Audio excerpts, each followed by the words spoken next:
Welcome to This Is USG, the first edition of a video podcast presented by the universities at Shady Grove. 9 universities, 1 campus. I'm Khademian, the new executive director of USG. I am so pleased to be in this role, and I'm looking forward to learning much more about the USG community through our conversations with students, staff and faculty, alumni, our board of advisors, university and community leaders, and others. I come to USG after 17 years at Virginia Tech as a professor, as a director of our School of Public and International Affairs, and as a presidential fellow working in our president's office at Virginia Tech. 17 lovely years, but I am so excited now to be at USG and to work with the team here. For our inaugural episode of This is USG, I am delighted to welcome 3 wonderful current and recent student leaders at USG. Mikal Abraha, Francisco Cartagena, and Tiffany Flowers. Welcome to all of you.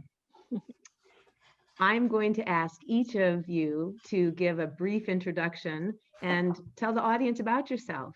Tiffany, why don't you go first? Okay, so my name is Tiffany Flowers, and I'm currently a senior at Towson University. I'm studying elementary special education, so it's a dual major program. And this year, I'm actually the 2020-2021 Student Council President. So I just took that role over, and it's been really exciting and challenging at the same time. Just a little bit more about myself. I'm doing my student teaching this year. I'm a mom of 2 amazing kids, and my husband's actually in the United States Army. So that's a little bit about my life. That is a lot. That's fantastic. So tell us a little bit, how is your internship going or your student teaching going?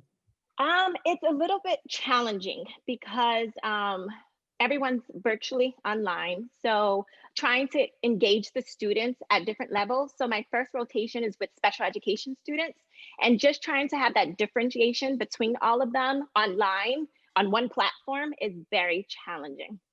Yeah, I bet. So not only trying to learn all of this and get oriented, but also doing all of it online as well. So yeah, well, fantastic. It's so great to have you here tonight. Thank you so much. Thank you. Absolutely. Francisco, why don't you go next?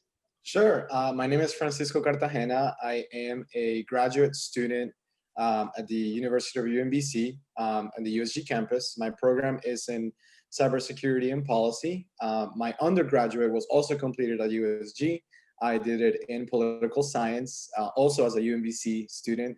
Go Retrievers. I'm currently working for the city of Gaithersburg as a human resources technician. I am also part of the USG Graduate Student Council. I am the chair of communications. And I'm a product of MCPS. I completed Gaithersburg High School. I then went to Montgomery College and then USG. And so I am a big fan of USG. I love being here. And thank you for having us. Thank you so much. It's interesting, political science and then cybersecurity. It seems like your job in Gaithersburg combines the two. Is there a connection between the two? There is, and so I was not. It sort of happened by a happy mistake. I ended up working. I wanted to work in government, but I had never sought a profession in human resources. It just so happened that that's where I landed, and I realized that we in government use a lot of systems, just human resources systems in general, that require input and application. And I saw a disconnect. I saw a disconnect between those that could properly communicate and formulate the system and those who are using it day to day. And so I figured, why not be able to merge both concepts? And I found the program at USG, which included cybersecurity. And security is a big aspect of information systems, especially when you deal with personal information, such as in human resources, and policy, which is something that I've always wanted to do. I always wanted to learn how to write policy, how to implement it, and to what extent does it impact, because there's always an adverse impact to policy. So your words are near and dear to my heart, Francisco. I've studied public administration. I'm a fellow in the National Academy of Public Administration. And the way you describe this kind of disconnect and the need to think more systematically and educate both sides is right on. It's fantastic. That's exactly one of the key ways in which we need to improve governance. So good for you that you're working on this. That's great. Mikal, tell us a little bit about yourself. Yes. Okay. Hi, everyone. My name is Mikal Abraha. I'm a recent graduate from the University of Maryland College Park's Biological Sciences program. I am currently working as a manufacturing and development engineer at Pat Sensors, which is a biotech company in Baltimore. I was last year student council president. Tiffany took over that role. And so I've missed USG so far, switching onto the workforce side, but it's been a great experience so far. That's great. So can you tell us a little bit about what you're working on in your new position? Yes, I'd love to. So I am currently working on a bunch of different projects, but one of the really interesting projects that I'm really excited to be a part of is our COVID project. So we're actually working to find a way to clinically detect COVID that can be used in campuses, in stadiums, in hospital rooms. And so essentially we are genetically modifying B cells to be able to bind to the COVID, which is our antigen, and therefore luminesce, letting us know that there is COVID present in the saliva sample or in the atmosphere in the room that's being tested. Wow, phenomenal. That is really so critical and really interesting. And I just want to say the way you describe that for a non-scientist like myself, I could understand. So not only are you doing this complex work, but you're doing it in a way that people can relate and understand. So thank you. Welcome. Thank you so much for being here tonight. Yeah.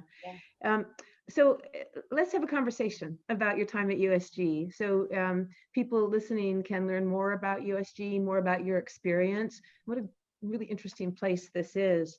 Um, Maybe Tiffany, let's start with you. Could you tell us a little bit about what stands out for you in terms of your experience at USG? Is there anything unique or something that is particularly interesting that you'd like to share about this experience of being on a campus where there's 9 universities, 1 campus, students from all different degree programs, all located here? What stands out for you about USG?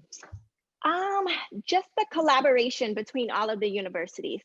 So I go to Towson and I'm with educators all day. But when I go to USG, because it's a smaller campus, which I personally love, I get to interact with nurses and scientists and so many people that we come and we do things together. I actually served with Mikal as a student ambassador and, just interacting with people from different campuses. And then the leadership opportunity. There's so many staff members that want to see us succeed, and they're right there. They're always like, what do you need to help for you to succeed? And they actually follow through on their word. So just the opportunities that USG presents. I have so much going on in my life and I'm not your traditional student, but then I get to be student council president, and I get to be the voice for the students, which if I went to, my home campus, I might not have that opportunity because I'm competing against so many more students. Yeah. So you mentioned the chance to interact with people from all different degree programs, nurses, scientists. How has that helped you, do you think, in terms of preparing you to be a teacher, maybe even a principal or a leader of a school system? How does that kind of multidisciplinary interaction impact the way you learn and study? Well, thank you for that question because actually I do want to be a high school principal. So just learning how different students, the different ways that students learn is really important. And just seeing that each program needs something different. It's not one size fits all at USG. So I think that's really important to consider. And it just gives me different perspectives, even listening to Mikal talk about COVID. Educators right now, they don't want the nitty gritty details of COVID. We just want it to be gone. So hearing that feedback from her and saying, okay, this is going to take a little bit longer. So then I know when I'm educating my kids, we're going to have to adapt to the virtual learning just a little bit longer until we can figure out those details. Yeah, so much more holistic perspective on everything. So yes, very cool. Yeah, it's great. Francisco, what about you? What stands out for you in terms of a unique experience here at USG? So for me, it's really been the ability to grow and much of what Leslie mentioned, having that, the campus fosters that sense of community. And so it's something that's actually very similar to Montgomery College. And that's probably why it felt such a great fit for me. I sympathize with, and with what Leslie mentioned. I'm a 30-year-old graduate student that has been married for 6 years, and yes, as an undergraduate, I probably wouldn't have been able to be as involved on at UMBC. The commute is something to take into account. I had other friends in my program that was their constant complaint. Once they found out that you're part of the student council, they started asking, how come my program has to go to main campus? What's going on? Can you help out with that? And so you really start to recognize that it is the campus and the people that are surrounding there and the resources available to us all. That is what drew me, the accessibility to my immediate life. Now we're all based from home, but way back when, I USG was sort of like a hub, for me. I would commute up and down the street. It's within a reasonable distance of a metro if I didn't have access to a car, which I didn't at one point. The bus runs through it. It makes it hard. USG makes it hard for you to miss class. And so that was also another thing. And the professors, the community as a whole, they understand the caliber of students that we are, and that we are there because we truly want to be there, and they'll work with you. They know that you might have a family going on, or building a family, or and they don't see you as a different type of student. They still treat you as one.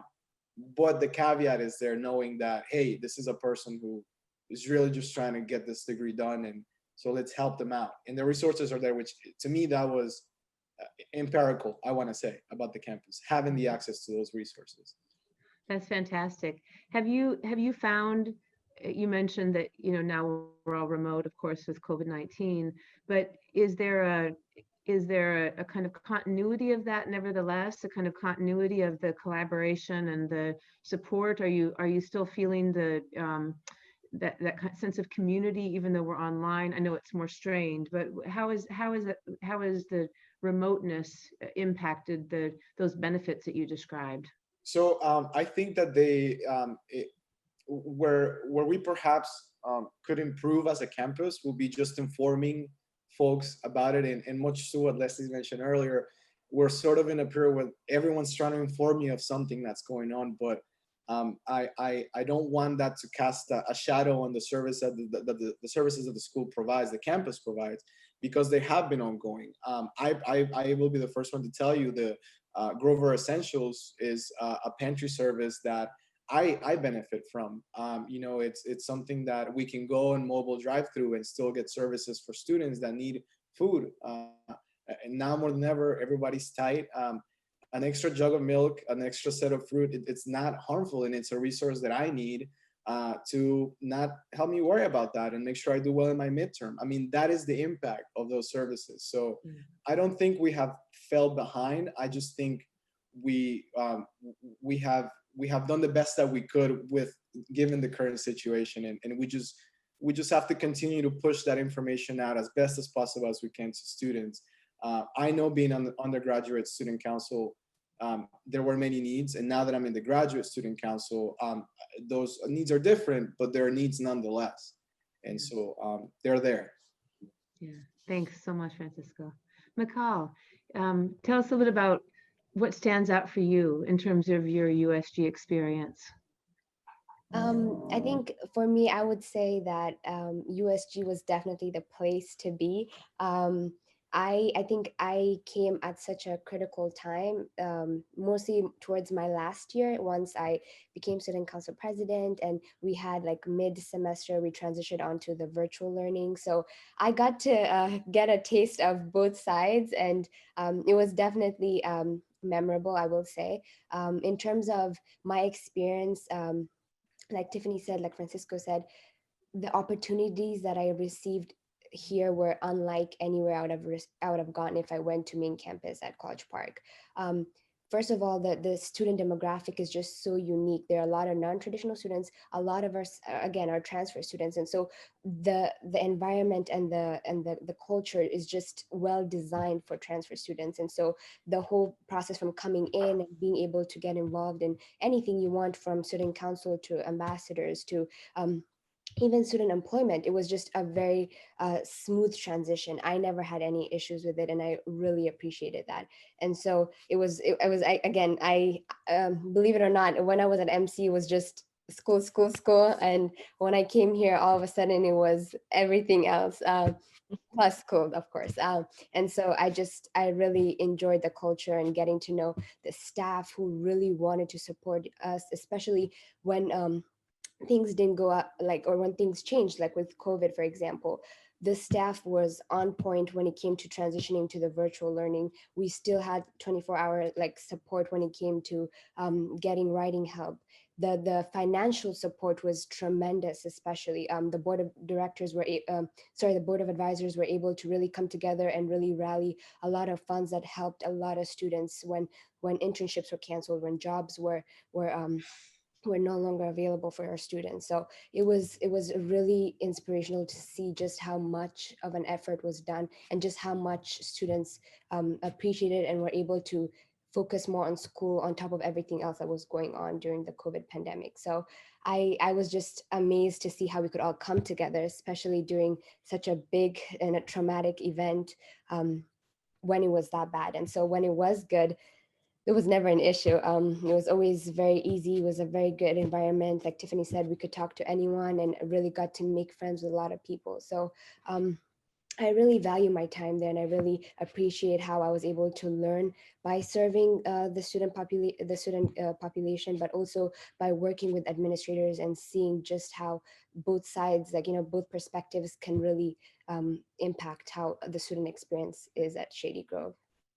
You mentioned a campus with many non-traditional students. So, it's not the typical demographic of students ages 18 to 22 or something going to college. So, how does being on a campus with a lot of non-traditional students, all different ages, different experiences, how does that impact your education? What do you think?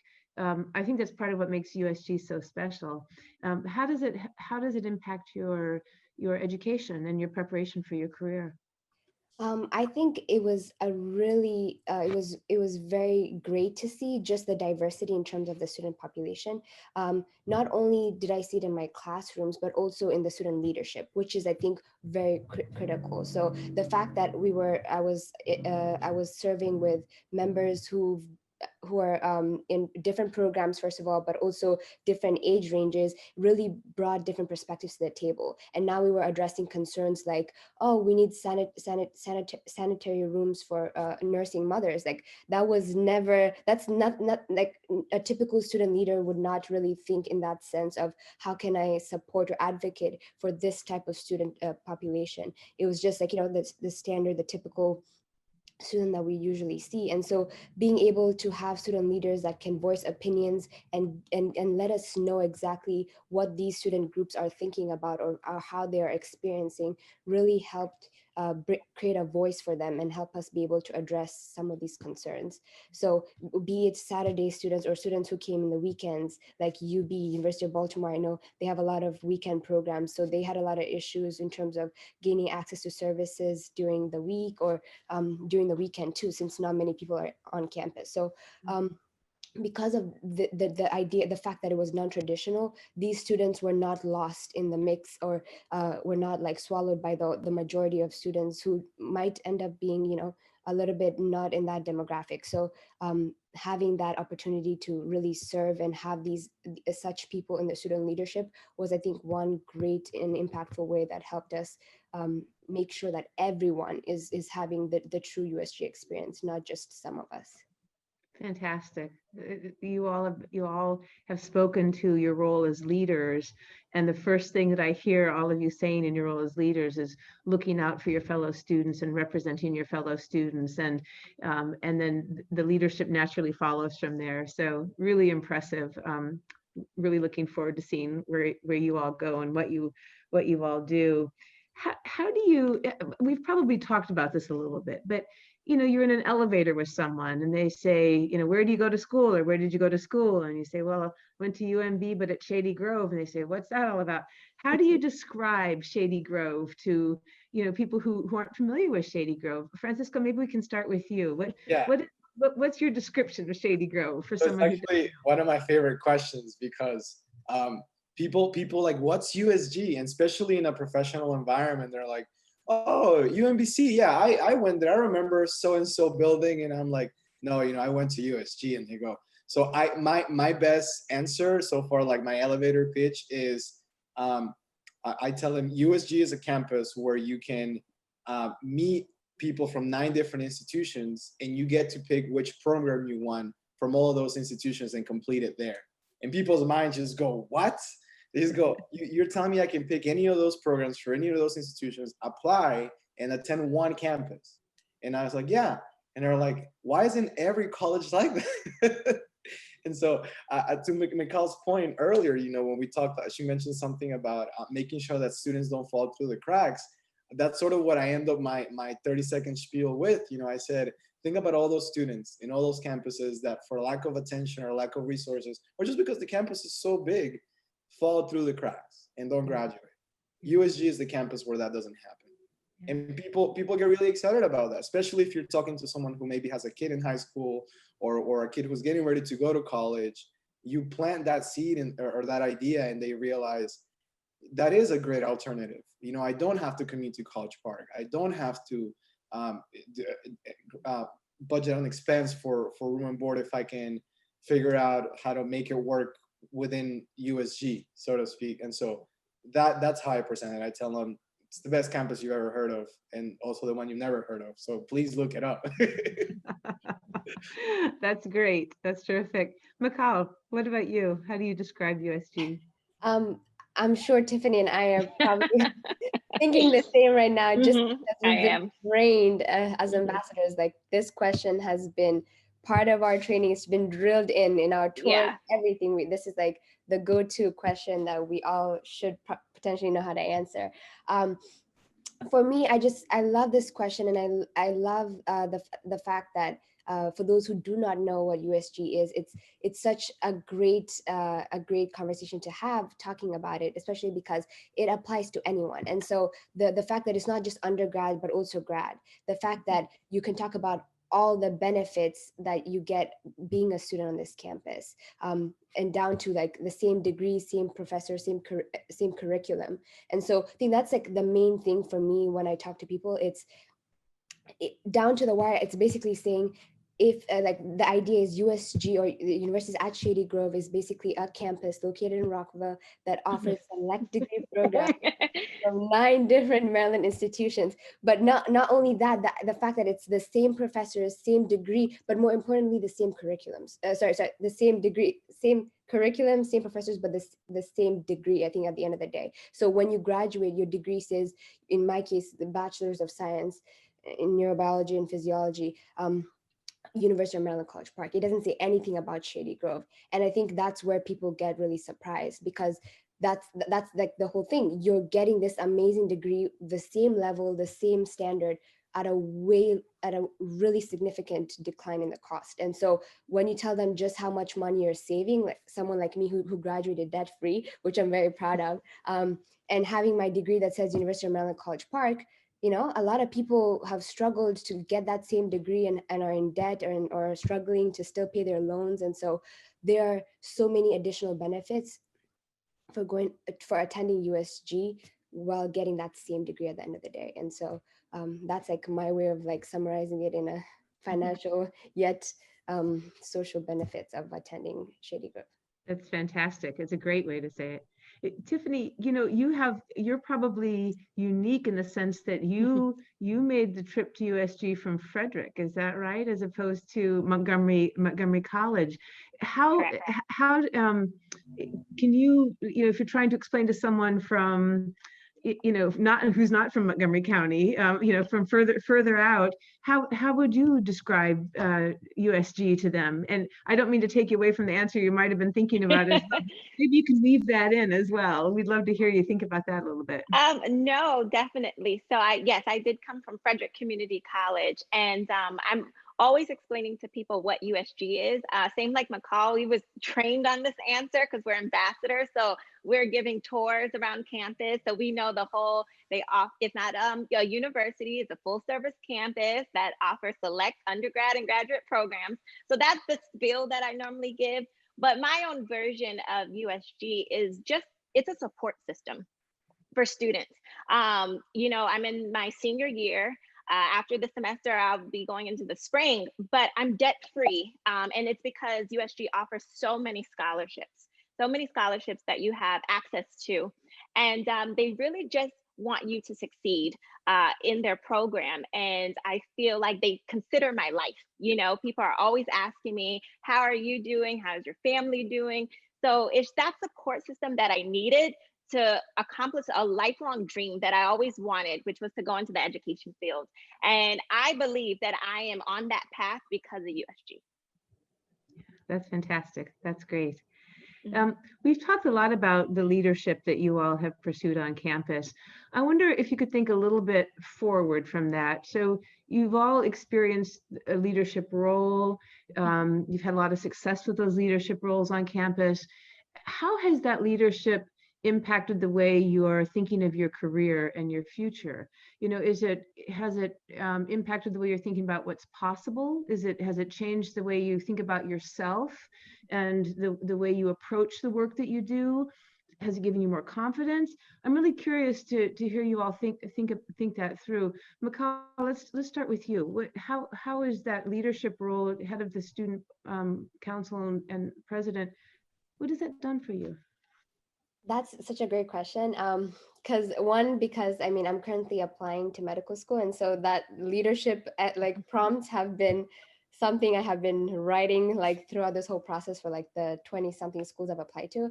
But on top of that, not just that, but also at work, I think the leadership experience I've had has made my my transition to the work field that much more rewarding and that much more like smooth in terms of the transition. I say this because when I like, just to give you a bit of I've been working for now about 6 months, and so when I came in, it was interesting. They talked about I've had research experience prior to working at that lab, and so now that I started working, it was basically like being hosed down by fire hydrants with all the information I had to be able to learn so I could perform a lot of the production stuff that we had to do on our facility. But in like a month, they left me. I mean, the senior manufacturer went on a 1-week vacation and production still had to go. And so it was basically all on me now to take over. And so that was definitely like a really big responsibility on my part to fulfill, because it's not in school or in like in the academic field where, you know, there's no cost analysis, there's no big impact to a failure. Here it's like money is being lost and there's a lot to go wrong if you don't do your job. So the experience I got working as a team, but also on top of that, just being able to take initiative and do my part of the teams in the team really made that much of a difference. And so once I got in that week, there were bumps of course along the way, but majority of the time I finished the week ended fine and nothing crashed or burned, and they were all impressed, not because of what I did on my own, but because of all the experience I've gained through that whole year, transitioning to the online, the virtual learning, on top of all the different challenges I had to face as a student leader. So it really made me reflect on how working with other people can really open and give me new perspectives, but also take initiative to do my part and be able to, you know, work and brainstorm ideas to make it more efficient, more streamlined. And so it's been a great experience, taking what I learned from student council president to now working in a biotech field. That's a great story. That's a terrific story. Francisco, what about you? How do you think about your leadership experience in terms of your future, your trajectory, you know, where you're going? How does it influence you? So for me, it's always it's almost been like a huge internship. It's been the best way I can word it. An amazing learning experience, because a lot of these people that yourself and Simon included, and all the wonderful folks that work at USG or in the sister institutions, 9 times out of 10 have ties to our area, have ties to the community. And so for me as a professional who's working in local government, who's sort of a product of the MCPS system, right? I went to middle school, Forest Oak Middle School, Gaithersburg High School, Montgomery College, USG undergrad, USG masters. For me, it's just such a wonderful opportunity to be able to grow professionally as an individual, but also as a leader, because you are able to pick really good things from all these people you meet along the way, and you are also able to implement them almost in a live scenario. For me, in my instance, because of the ability to have those leadership roles at USG, I was granted opportunities as a at internships that perhaps I would have never been exposed to, or just an introduction that helped me get my foot in the door. I will never forget when I did the internship for Jamie Raskin in his congressional office. I'm an immigrant who arrived here not knowing any English, and I had never dreamed to be able to even submit that application. But guess where I made the connection? I went to the internship fair at USG, and the person that had been there had been to a USG class before. And so she knew that there were students there that could fit that congressional office. And so when I introduced myself and I said, I'm in the political science program, she immediately said, you're the only one that's come by today with that background. Do you want the internship? And I said, yeah. But it's those sort of instances, those sort of opportunities that this leadership role puts you in. I think serving the students, it's major. I think that's sort of like the cherry on top for me, because I come from a mindset where I want to leave a legacy, right? And in the words of RBG, and I'm probably not saying them correctly, but you try to do the wrongs of the generations, try to right the wrongs of generations past. And I think that with every student body and every new leadership in any organization that you look into, things improve, but it's only because those students are so connected to the immediate body, the immediate needs, and they're able to communicate those needs so accordingly that change happens. So that's what I've learned from my experience as leader at USG, being able to create those connections, the fact that you have this time to meet with us, that's another learning opportunity, right? To hopefully foster a relationship where this continues and carries on. The next group of graduate students and undergraduate students that want to lead know that now there's an open channel of communication, and so that's I'm probably going overboard, but I've really enjoyed it. It's been an amazing good time. You're describing beautifully resilient leadership, and resilient leadership that focuses on sustainability and that next step up. So that's fantastic. Thank you. Tiffany, what about you? You've talked a little bit about your aspirations to lead schools or lead a school district. How has your experience as a leader on campus helped you think about what you want to do?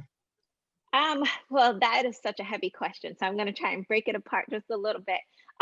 So Mikal was actually the student council president before I came on board, and she did such a phenomenal job. I was like, oh man, I don't know if I can follow those footsteps. And I remember we had a student council meeting, and they were just kind of going over the roles, and I was kind of conflicted on taking the responsibility because I knew I would be doing my student teaching. I knew that my husband would be deploying to Korea, and I knew that my kids would do remote learning at home. So I would have to be engaged with them.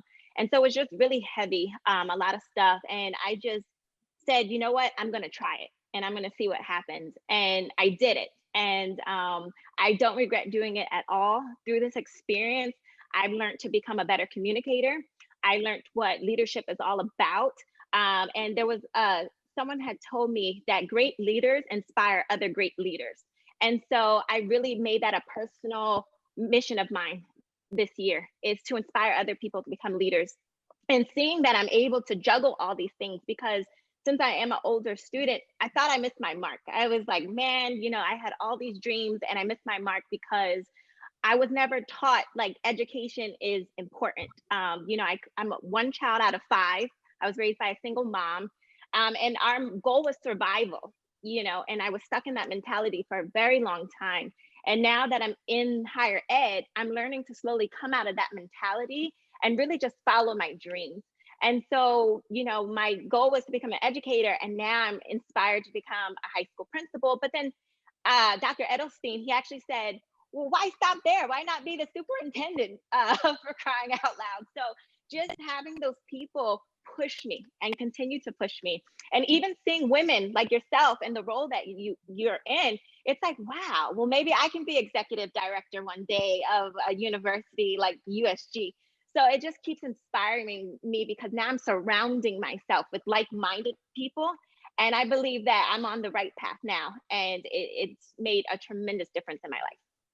Wow, listening to all of you talk about your leadership experience, so much of great leadership, listening to all you and the great leaders that you all are, I'm thinking it comes from a broad range of life experience and pulling on all different kinds of talents that we don't always necessarily recognize until we're on the spot and we've got to dig deep and find them, and you're all describing that in an amazing way. So I'm expecting marvelous big things from all of you. Keep going. That's great.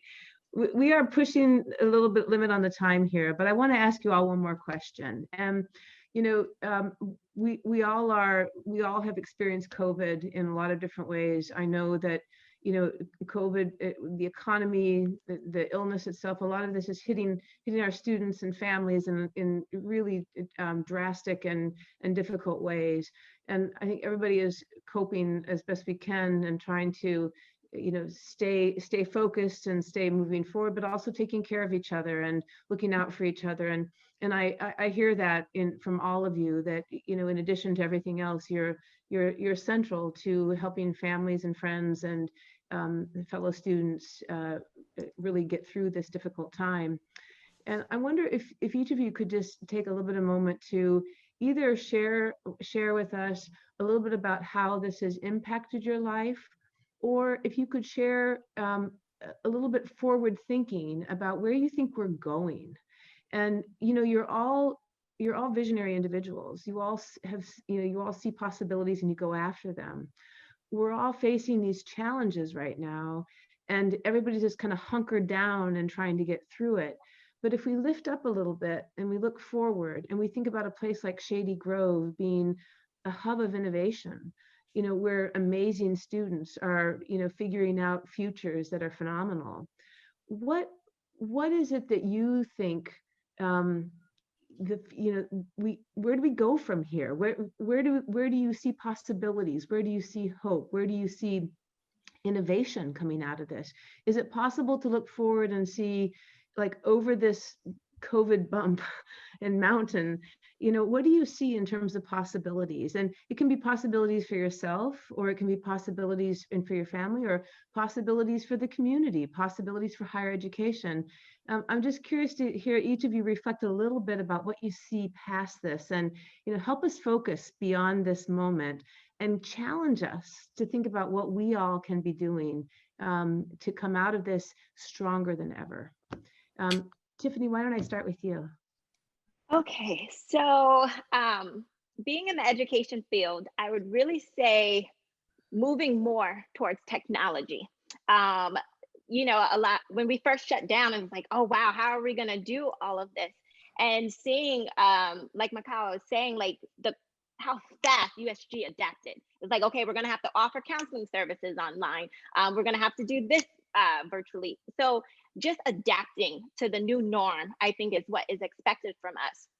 And then in the education field, I feel like we're moving towards equity, because now when we're on the screen and I can look into a child's home, I'm seeing that not all kids have the same access at home. So how can we break down those barriers and make sure it's equity across the board? So I really think that this is going to be a new journey for the education world as far as what we are offering to students to equal out the playing fields for everyone. Fantastic. Thank you, Tiffany. Mikal, what do you think? What do you see past this, horizon? Wow, that's a very tough question. I think for someone who's a little bit like in the process of trying to help get this ball rolling, I think one thing I would say is or one good thing I can see that like started before COVID hit is that the influx or the importance of the biotech field. And so I know that that we do currently have a biotech field that's offered at the Shady Grove campus by UMBC, and it was actually a relatively new program right before the pandemic hit. But I definitely see a surge in the biotech field, but also just this idea of just how much of an impact something like this can do in the education system in terms of what people can now study and really bring like attention to what's important in terms of what can affect our community, but also at the same time is seeing just how much more we can do once we start educating people in this field. So with that biotech field, I can probably tell you now that that program's gonna grow a lot throughout the course of the next couple of years. But on top of that, just for me, it's a process, and it's gonna take some time, yes, but we are literally at the seat. We are basically creating our own futures. We are at the forefront of of innovation itself, and so we are making history, yes, in terms of how we respond both in the academic field, but also in the workforce field. So just because things have like shut down in terms of internships and job opportunities doesn't really mean that a lot of our students are going to be impacted that way. Technology is now booming, especially with Zoom and all these other platforms that people can now use. It's actually brought people a lot more closer and made it more easier for people to communicate without having to deal with all those other social issues and things that people don't really think are actually a factor, like the 5-10 minutes that you save at home, not having to get ready to drive to work. I mean, we have to get ready to look presentable on screen, but just the 10-15 minutes or the commute driving there, just having to work from home, it saves a lot of time, and that time is very valuable for students, for people in the workforce, for you, for me. And so I think it's adjusting, and we're getting flexible in understanding exactly how our new norm can actually be a positive thing and how we can use it to further grow. So I think that's Awesome. Thank you so much. And Francisco, you have the last word.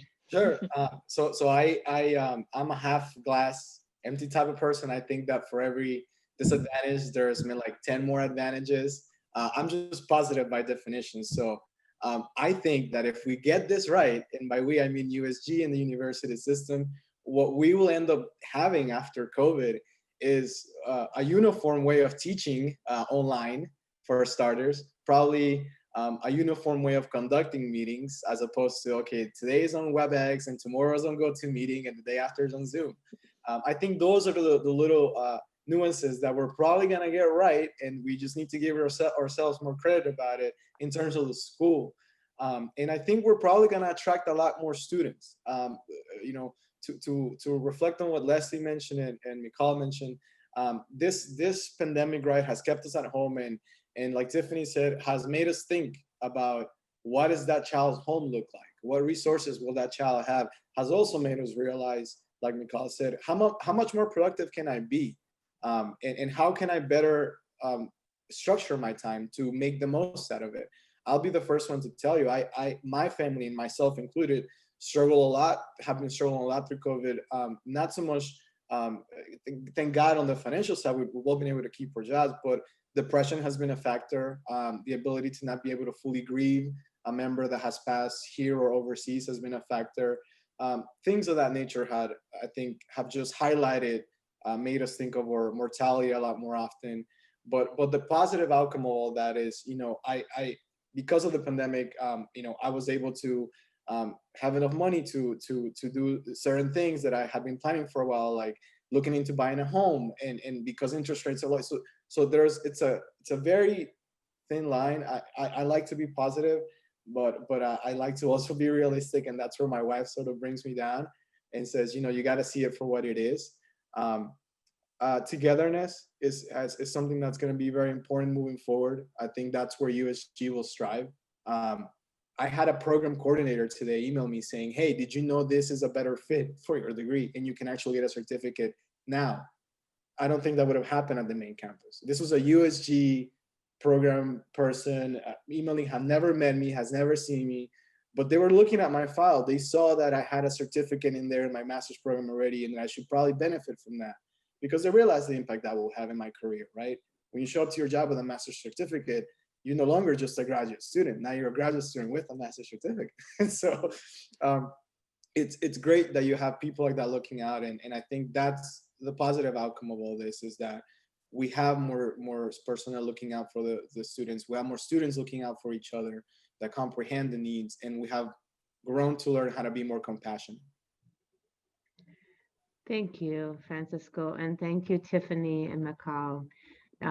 I really am so grateful for this chance to get to know you and to learn about all the great things that you're doing with your education, and I can see great things ahead for all of you. And I just am grateful knowing that we've got 3 such talented people in our community here at USG, helping us navigate these difficult times, and they will get better. And hopefully USG will be one of the leaders, and our students will be one of the leaders in trying to show the way forward. So I'm really grateful to each of you tonight for joining me. And I look forward to seeing you all in person at some point, but until then, we'll be happy connecting virtually. So thank you all. Have a great night. Take care. You. Thank you. Bye. Bye.